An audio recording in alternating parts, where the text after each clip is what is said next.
नाज़रीन welcome back. असां सां गॾु महिमान आहे सिंध तरक़ी पसंद पार्टी जो चेयरमैन डॉक्टर कादिर मक्सी। डॉक्टर साहब अवांजी सां ॾाढियूं सवेर ब्रेक खां अॻु सिंध जी सियासत जे हवाले सां सिंध में थियल रतो शाण ऐं ॿियनि मामलनि ते ॻाल्हियूं थियूं आहिनि। सिंध हिन वक़्तु जिथे असीं बीठा आहियूं हिते कराची जे अंदरि या सिंध जे अंदरि सिंधी मुहाजिर तव्हां हिकिड़ो लाज़िम मलज़ूम हिसो बणिजी विया आहिनि। छा सिंधी मुहाजिर हाणे को गॾे हिकिड़ी क़ौम तसरु था करे सघूं असीं हिननि खे? असां हिन जे ख़िलाफ़ आहियूं त केरु कंहिंखे मुहाजिर चवे। मसलन अफ़गान मुहाजिर त आहे, जेको अफ़गानिस्तान मां आयो आहे माण्हू हिते मुहाजिर आहे, उनखे पंहिंजे मुल्क वापसि वञिणो आहे। जेको 1947 में हिते आयो उनखे 63 साल थी विया, उहो पंहिंजे पाण खे मुहाजिर चवे त पोइ त इहो त हू पंहिंजे पाण वजूद जो इनकारी आहे न। मुहाजिर जो मक़सदु इहो आहे त कंहिं आर्ज़ी फॾे फ़साद में कंहिं मुश्किल जे सबबु तव्हां आया आहियो, तव्हांखे वापसि वतन वञिणो आहे। जेको माण्हू चवे थो त आऊं पंहिंजा क़बरूं पंहिंजो सभु कुझु छॾे हिंदुस्तान में हाणे सिंध में आयो आहियां, ऐं सिंध जो शहरी आहियां, त असीं उन्हनि खे सलाह ॾियूं था त महिरबानी करे मुहाजिर पंहिंजो पाण खे उन्हनि मुहाजिर अवां सां कराची सिंध आया हुआ रैली कढी त हज़ारे मुहाजिर उन रैली में ख़ुदि शरीक हुआ, अवां जो इस्तक़बाल पे कयो। चऊं था त मुहाजिर छॾियो, हाणे तव्हां सिंधी आहियो, उर्दू ॻाल्हाईंदड़ सिंधी, जीअं मां बलोची ॻाल्हाईंदड़ सिंधी आहियां त उर्दू ॻाल्हाईंदड़ सिंधी। पर इहो बि गैप इन जे करे आहे जो अॼु ॾींहं ताईं हिन शहरनि में रहंदड़ उर्दू वारनि माण्हुनि पंहिंजे ॿारनि खे प्राइमरी सिंधी पढ़ाइणु बंदि करे छॾी। जेकॾहिं हू सिंधी लैंग्वेज टीचर्स कराची मां बेदख़ल न कया वञनि हा ऐं प्राइमरी क़दीमी सिंधी स्कूल इहे हलंदा रहनि हा, त अॼु इहो ॿोली जो बि गैप असांजे विच में न अचे हा। कराची में मक़बूल तरीन ॿोली सिंधी हुजे ऐं हर माण्हू हिक ॿिए सां इन ॿोली में कोऑर्डिनेट ऐं कम्युनिकेट करे हा, त असांजे विच में हिकु जड़ाई ऐं मोहबतूं वधनि हा। पर बदकिस्मती हो, नसुल परस्ती, हिकिड़ो शाउनिज़म जो दौर हो लियाकत अली ख़ान खां वठी, जेको 35, 40, 50 साल हिते सिंध में हलियो, जंहिंजे करे इहो कल्चरल सक़ाफ़ती फ़र्क़ु अची वियो त हू शहरनि में उर्दू ॻाल्हाइनि था। जेको उर्दू ॻाल्हाइण वारो माण्हू टंडे अलायर में, मीरपुर ख़ास में, ठटे बदीन में रहे थो, मूं जहिड़ी सिंधी ॻाल्हाए थो जीअं मां ॻाल्हायां थो, हू वधीक फ्लुएंट पंहिंजी सिंधी ॿोली ॾे। कराची में जेको रहंदड़ उन पंहिंजो पाण खे उर्दू ॿोली सां चिंबड़ाए रखियो आहे।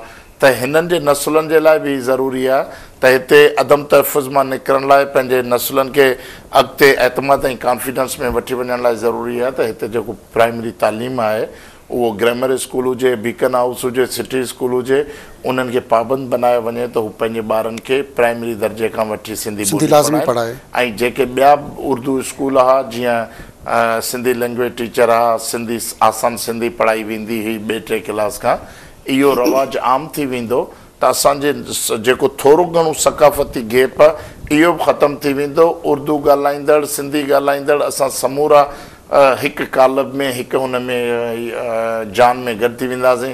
हाणे मसइलनि लियारी में जेको बलोच वेठो आहे उनखे केरु नथो चए त तूं बलोच ई तूं निकिर। मलीर में जेको बलोच वेठो घर में बलोची ॻाल्हाए थो उनखे केरु नथो चए, छो जो उन्हनि ज़हनी शौरी तरह सिंध जी मिटी में पंहिंजे पाण खे ज़म करे छॾियो आहे। हू दावेदार नथा कनि, हू हाकिम थियण जे लाइ नथा अचनि। हू चवनि था त असीं हज़ारनि सालनि खां हिते रहूं पिया, असीं ॿाहिरि आहियूं, गॾिजी रहंदासीं। त हीउ जेको गैप आहे इहो सिर्फ़ु इन जे करे आहे जो हुननि पंहिंजो पाण खे सुपीरियर रखण लाइ सिंधी ॿोली खे इख़्तियार करण में ऐब महसूसु कयो आहे। हाणे हीअ जेका इब्तिदा शुरू थी आहे इन सां उमेदु करियूं था त बहितरी ईंदी। अवां ॻाल्हि कई त अवां बलोच आहियो ऐं डॉक्टर उन सां गॾु मुख़्तलिफ़ जेके धुरियूं आहिनि, अवां जे मथां हमेशह इल्ज़ाम आणंदियूं आहियूं त डॉक्टर कादिर मक्सी बलोच आहे ऐं सिंध जी सियासत, सिंधियुनि जी सियासत छो थो करे, त इन ते कॾहिं खुली ॻाल्हाए। बलोच आहियां त मुंहिंजो बलोच मुंहिंजो नसुल आहे, माउ पीउ ॾाढो मुंहिंजो बलोच हो, त उन में केरु मूंखां इहा थोरी सुञाणप खसे सघंदो दादा तूं बलोच, केरु चांडियो आहे, केरु कुरेशी आहे, केरु मेमण आहे, केरु माछी आहे, केरु सोलंगी, ज़ातियूं त सुञाणबल आहिनि। ऐं मक्सी आहियां कबाली तरह। हाणे मक्सी ट्राइब आहे, उहो जेकॾहिं बलूचिस्तान में वेठो आहे, बलोच सॾिजे थो त भले सॾिजे, पर मूं 7 सालनि खां वठी मुंहिंजूं जेके पहाड़ूं हिन वतन में आहिनि, मुंहिंजूं 4-5 पीढ़ियुनि जूं क़बरूं हिते आहिनि, ऐं अॼु बि आऊं पंहिंजे वतन जी ॿोली ॻाल्हायां थो, उनजी आज़ादी, उनजी ख़ुशहाली लाइ जदोजहद करियां थो। जेकॾहिं सॼी सिंध मुतफ़िक़ थी वञे ऐं चवे त डॉक्टर कादिर मक्सी सिंध में न खपे त आउं डबड़ खणी हले वेंदुमि।